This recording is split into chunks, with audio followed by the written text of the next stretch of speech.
I was never the type of woman to crave another man, to feel the longing for someone so intensely that it blurred my thoughts. But after so long feeling numb inside, I suppose it was inevitable. What I didn't expect was that it would happen with him, with Adam. The first time was an accident, though a dangerously pleasant one.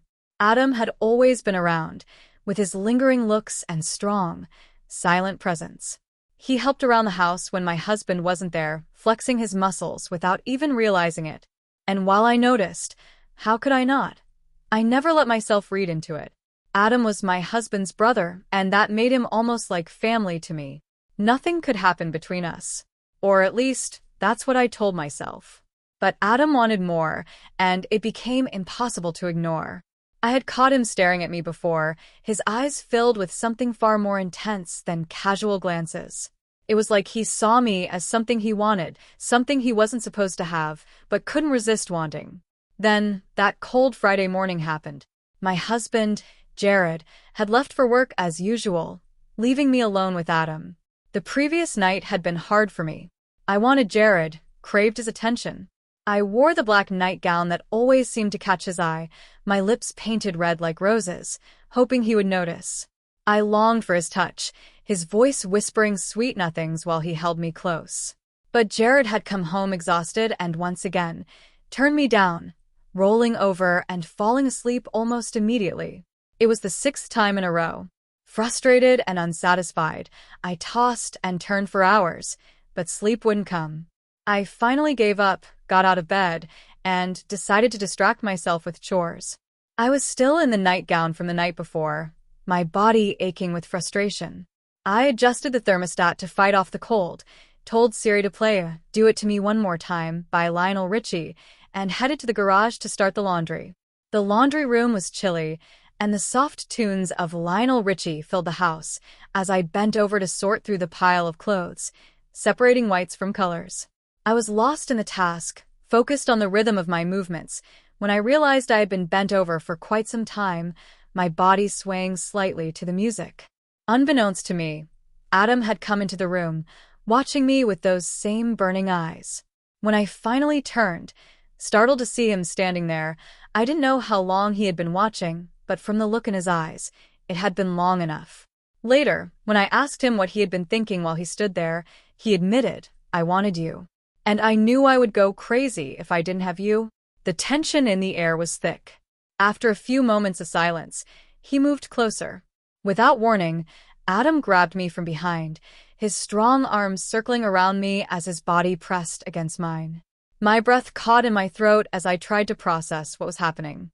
He quickly covered my mouth, whispering softly into my ear, "No need to shout. It's just me." And that was it. I was undone. I had never heard his voice sound so soothing, so persuasive. Maybe I had heard it before, but at that moment, Adam's voice was intoxicating. I felt him against me, his body warm, solid, and undeniably hard. A shiver ran down my spine. "Adam, what do you think you're doing?" "Jared could come back," I said breathlessly, though the words were more of a challenge than a protest. Deep down, I knew what I was doing, and Adam could tell. "He's probably in a meeting, trying to impress some investor with his new project," Adam replied with a low chuckle. My heart raced, knowing I was falling into a trap, but unable to stop myself. "What do you want?" I asked, my voice trembling as I felt him pressing even closer. "I can feel what you're doing. You should stop." But even as I spoke, I shifted slightly, my body responding to his, the heat between us undeniable. He didn't stop. Instead, Adam turned me around to face him, his eyes dark with desire. "I want you, just as much as you want me. Maybe more." And that was all it took. Before I could stop myself, our lips met. The kiss was deep, passionate, and filled with all the unspoken desire we had been denying for so long. My body melted into his, giving in to the heat and intensity of the moment. I tried to resist, I really did. Even though I wanted him so badly, I knew I shouldn't betray my husband.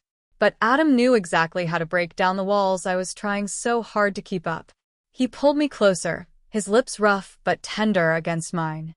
"Stop," I whispered between kisses, but my body said otherwise. It was a weak protest, one I hoped he wouldn't listen to. And he didn't. Adam read the situation perfectly, sensing that my words were empty. I was trembling, caught in a mixture of guilt and desire. Our eyes locked, and for a moment, everything froze. I could see the longing in his eyes, the fire that burned between us. Slowly, he reached out again, his fingers gently grazing my cheek before pulling me back into a kiss. This time I let go. My mind was flooded with what-ifs. What if Jared came home early? What if I couldn't stop? What if I wanted this more than I was willing to admit? The garage was dimly lit, the sound of rain pattering softly against the windows. The world outside faded away, and the only thing that existed in that moment was Adam and the intensity of our forbidden connection. He kissed me deeper, his hands exploring my body as I felt myself sinking into the pleasure I had been denied for so long. But then, something snapped inside me. I pushed him away, breathless, trying to regain control. "We can't," I gasped. "Jared is your brother, your twin brother. We need to stop this before it's too late." Adam didn't get angry. He just stood there, eyes locked on mine, calm and patient. He knew what he wanted, and he was willing to wait for it. We both sat down on the cold garage floor, the tension between us thick, almost suffocating. I could see the strain in Adam's face, the way he was holding himself back. He wanted me, and I couldn't deny that I wanted him too. But we both knew the risk we were taking. After what felt like an eternity of silence, Adam stood up and walked toward the living room. He returned moments later with 2 glasses and a bottle of whiskey. He poured us both a drink, handing me mine before taking a slow sip of his own. I downed the drink in one gulp, hoping it would calm my nerves, but instead, it made the air between us even heavier. "So, what now?" he asked, his voice low, as if afraid to break the fragile tension hanging between us. His eyes stayed on mine, watching, waiting. I shrugged, my hands trembling as I filled my glass again. I drank, not for the taste, but to dull the flood of emotions surging through me. Adam saw right through me, though. He took the bottle away, his eyes soft yet determined. He didn't want me drunk. He wanted me fully aware of what I was doing. He wanted me to choose him. The silence returned, but this time it was filled with even more longing. I could feel him drawing closer again, the space between us narrowing until our bodies were nearly touching. The garage was cold, and yet the heat between us made it feel warmer than ever. We held each other, seeking comfort and warmth, but there was no denying the tension that filled the air. Adam leaned in for another kiss. This time, I didn't resist. The whiskey made my lips tingle, mixing with his kiss, and it was electric. The floodgates had opened, and there was no turning back now. We made out like 2 people starved for each other, like teenagers lost in the thrill of something forbidden. Before I knew it, Adam's hands began to explore, gently but eagerly. The thin black nightgown I wore gave him easy access to every part of me, and he didn't waste a moment. His fingers teased my skin, igniting sensations I hadn't felt in years. First, he touched my breasts, his fingers caressing my nipples, making me let out a soft moan in response, a sound of surrender. He lowered his mouth to my breast, sucking gently at first, then with more intensity, as if he couldn't get enough. I had never felt anything like it before, not even with Jared. Jared was a good man, but he was predictable, routine. He did what was expected and nothing more. But Adam, he knew exactly how to touch me, how to make my body come alive in ways I didn't know were possible. I thought the pleasure had peaked when his mouth moved lower, but then he kissed his way down my stomach, slowly, teasingly, until I felt fireworks exploding inside me. My body trembled with the intensity of it, and for a moment, I forgot where I was, who I was. I was lost in the moment, completely consumed by the pleasure Adam was giving me. Just as I was about to give in fully, we both froze. The sound of Jared's car pulling up in the driveway echoed through the house. Panic surged through me, my heart racing as reality came crashing back. Adam, ever calm, put a finger to his lips, signaling for me to stay quiet. My heart pounded, the fear of getting caught mixed with the lingering desire that still burned inside me. Jared had forgotten an important file for his meeting. He rushed into the house, his mind so focused on work that he didn't even notice anything out of the ordinary. I followed him to the study, trying to calm my racing heart as I watched him rummage through his desk, oblivious to what had just happened. Jared was always the perfect man, diligent, hardworking, doing everything he could to build a better life for us. But as I stood there watching him, I realized how much of our life he had missed, too caught up in his work to enjoy what we already had. In contrast, Adam was the complete opposite. He had always been more carefree, spontaneous, even reckless at times. He wasn't the type to follow the rules, which is probably why he had ended up staying with us after being dishonorably discharged from the army. After Jared found the file, he gave me a quick kiss on the cheek, barely noticing the flush still present on my face. He rushed back to his car, and I walked him out, trying to act normal, trying to suppress the whirlwind of emotions swirling inside me. When he finally drove off, I stood there for a moment, gathering myself. I couldn't do this. Not to Jared, a man who had done nothing but provide and care for me. He didn't deserve this betrayal. With a heavy heart, I walked back to the garage where Adam was waiting, sitting casually, as if nothing had happened. My resolve wavered as soon as I saw him. I had planned to tell him off, to end this before we went any further. But the second I opened my mouth, Adam stood up, grabbed me by the neck, and kissed me deeply, lips and tongue in a way that left no room for doubt. He wasn't letting go. And that was it. I couldn't fight it anymore. His kiss reignited the fire that Jared had unknowingly left smoldering for so long. Adam's hands moved lower, parting me with his fingers, as if exploring something that he had always longed for. He paused for a moment, taking in the sight of me, the way my body responded to his touch. Finally, he breathed, his voice low with satisfaction. "You're mine." Adam didn't waste any more time. He went down on me with a passion I had never experienced, like a man who had been waiting for this moment for far too long. His tongue moved expertly, tasting me in ways that sent shockwaves through my body. My legs trembled, my breath hitched, and all I could do was gasp his name, Adam, over and over again. I held onto his head, fingers tangled in his hair, trying to keep him exactly where I needed him. Every touch, every movement sent me closer to the edge. My body shook with pleasure, and I knew there was no turning back now. He had me completely undone, lost in a wave of sensations I had only dreamed of. As I felt myself spiraling toward release, I barely had time to catch my breath.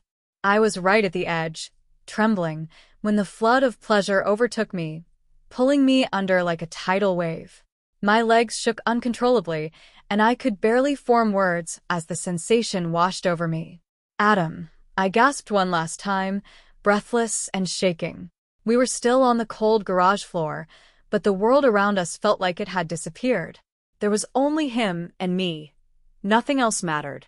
I wrapped my arms and legs around him, as if he was the only thing anchoring me to reality. And then, as if sensing that I was ready for more, Adam reached for himself. He was hard and ready, and with the first thrust, my entire world shattered.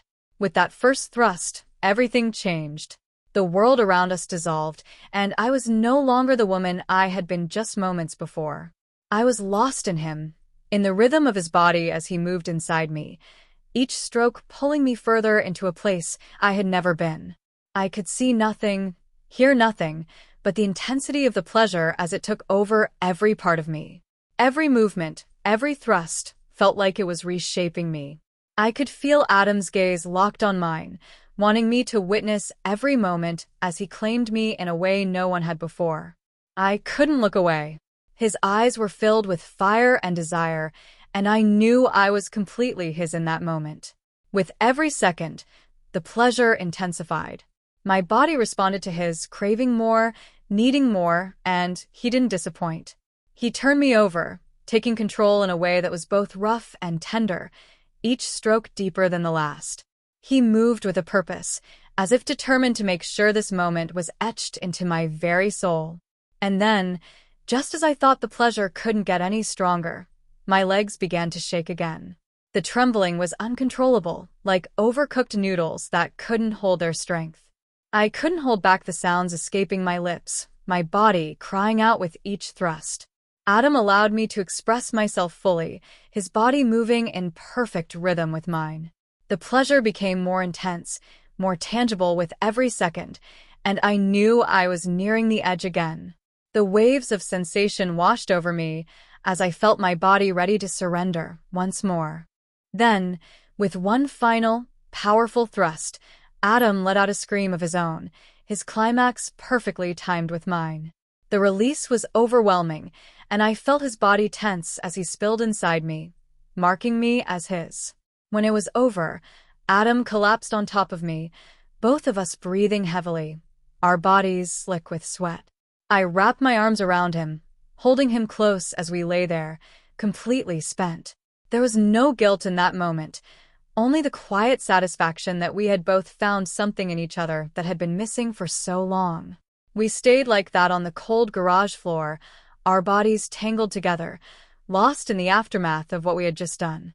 He stole breaths from me, and I from him, our hearts slowly returning to their normal rhythms. After what felt like an eternity, Adam rolled off me, lying beside me with a victorious smile. He didn't say anything, but the look on his face said everything. He had won. He had gotten what he wanted. For the next 20 minutes, we lay in silence, letting the moment sink in. There was no rush, no need to explain what had just happened. We both knew that something had shifted between us, and there was no going back now.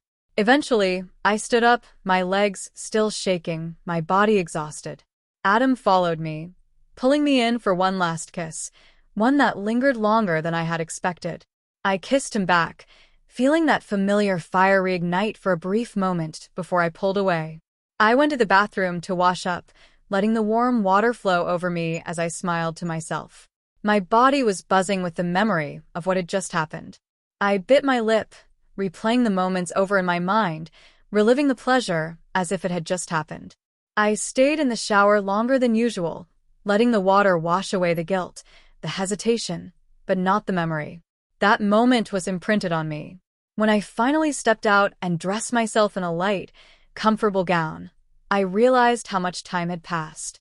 It was already afternoon, and I had done nothing on my to-do list. But I didn't care. I floated down to the kitchen, still smiling from ear to ear, and decided to make something for Adam to eat. He deserved it after all. I cooked, humming softly to myself, the thrill of the morning still lingering in my every movement. I felt more alive than I had in years, as if I had broken free from some invisible chains that had been binding me for too long.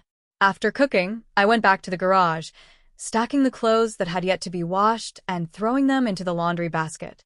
It didn't matter. Today was about freedom, my freedom, and I was determined to enjoy every moment of it.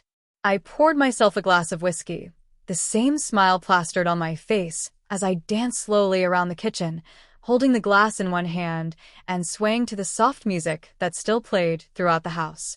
Lionel Richie's "Do It To Me One More Time" echoed through the rooms, a perfect soundtrack to the day. I could feel Adam's eyes on me, watching with satisfaction as he finished eating. He came to join me in the living room after he was done.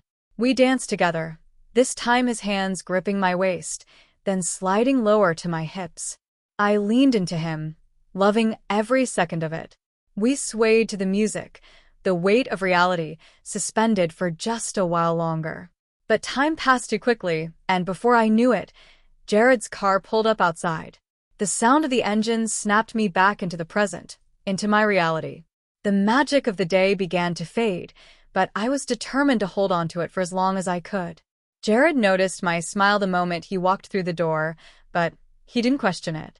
Instead, he assumed I had simply forgiven him for all the nights he had left me wanting. I hadn't. Not in the way he thought. He gave me a weak hug, brushing his lips lightly against my cheek, which still held the warmth of everything that had happened with Adam. I could barely contain the surge of satisfaction that coursed through me as I followed Jared to the bedroom.